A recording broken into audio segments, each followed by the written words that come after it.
Several problems in regards to logic in your video. First is that this happens almost every day, or every day for months on either side of this event. You could pick January 1st or December 20th. It doesn't matter. This would be the exact same thing.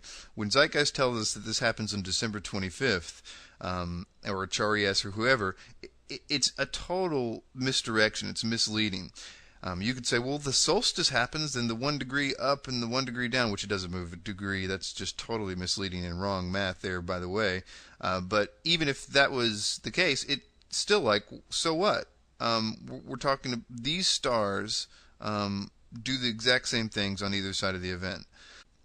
Another type of misleading thing that Zeitgeist does is tell us that Sirius and those 3 stars line up on December 25th. And I see that somebody's pointed this out to you in the comment section. You appeared to just dismiss it.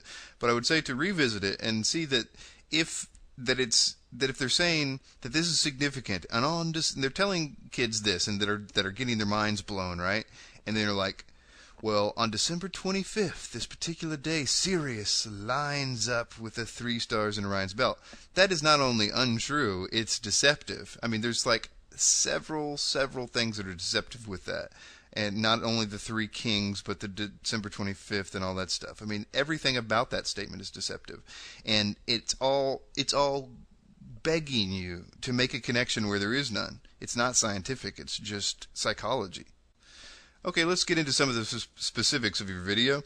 You are claiming that it's the nighttime alignment of Sirius and the Orion's belt and the straight line that's being pointed there. It's that done in the night that is pointing to the place of the sunrise, and that, yes, oh, indeed, you're saying that it was going to definitely progress all throughout the night sky and essentially go below the horizon, and then the sun is going to rise, and then we'll just have to remember where that was pointing at the night sky, and that's where the sun's going to rise, which I would suggest is a rationalization and a departure from what is presented by Zeitgeist, Acharias, Jordan Maxwell, and the like.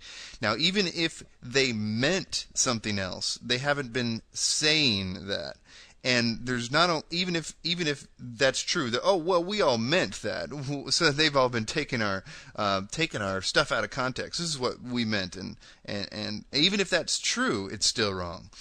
And you're missing this obvious fact in your video, that you were essentially asking everybody to believe that the ancients believed that at some arbitrary point in the night sky, that is, that you could just say, okay, now stop. Now, when Orion and Sirius are at that particular point, that line that you draw right there, that's where it's pointing to the sun. But anytime before that or after that, as it progresses through the night sky, it's obviously that line is going to change to different points in the horizon. So we just have to come up with an arbitrary point in the night sky and say, this is where they meant. Stop at exactly 10:45. The ancients were saying that on December 20th. You have to go completely arbitrary there. If you're going to make this new rationalization. I don't think it would have been hard if it was when, well, that's when the sun comes up and that's where they were. Now, that's what everybody was saying. But this new rationalization requires an arbitrary point in the night sky in which to make that claim. So it's a logical problem that I would think you would have to deal with before you can get too many people to believe this. Now, that you... basically, this is also a problem because, well, Sirius and the 3 stars don't exactly line up to make a straight line. If you're going to connect the dots, you would kind of have a hard time deciding which way to point this straight line that the 3 stars and Sirius actually make, because they're not lined up. So you have to kind of squint your eyes and just hope that it's going to go to the right place. And even if you did that, I still say you could have a really hard time making this happen, especially if you're counting for precession, which you say you did, so I'll let that one go. Now, the biggest problem with this whole thing, and the thing that throws it all out the window, honestly, really, we could have just skipped all that, because it is, and I really need you to think about this with me. You really have to just think real hard about this with me, and try to really imagine what the point you're trying to prove, that this is the origins of Christianity. Now, I need you to keep that in mind, what you're trying to prove as we discuss this point. The idea of forcing December 25th on this supposed event is ridiculous. If Jesus' birthday isn't in the Bible, And it looks, if you were, you could probably make a case that it's sometime in September, but it's really beside the point. It's not in the Bible.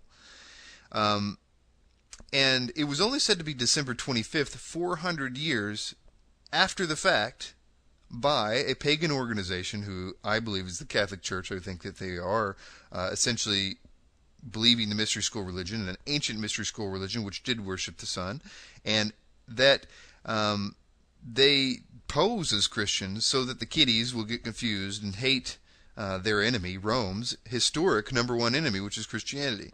Clearly what's happened here is that Rome has a very historic record of trying to eliminate Christianity for hundreds and hundreds of years.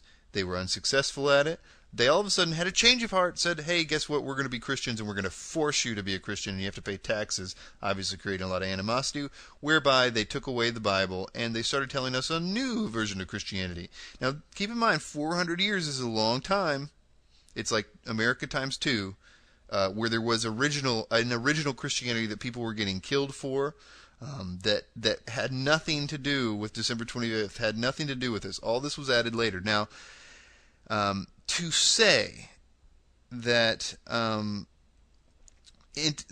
make an intellectual claim that this could even attempt to discuss the origins of Christianity is logically hysterical. Not to mention the idea of the three kings. I mean, it's also not in the Bible. And even if you're referring to wise men, there wasn't three of them. And they weren't at his birth. And no one even tries to call those stars wise men. If you're going to defend Zeitgeist, you're on shaky ground. It's for the kiddies to get duped. It's not for intellectuals, rather they be atheists or non-theists. This is like a little mind trick.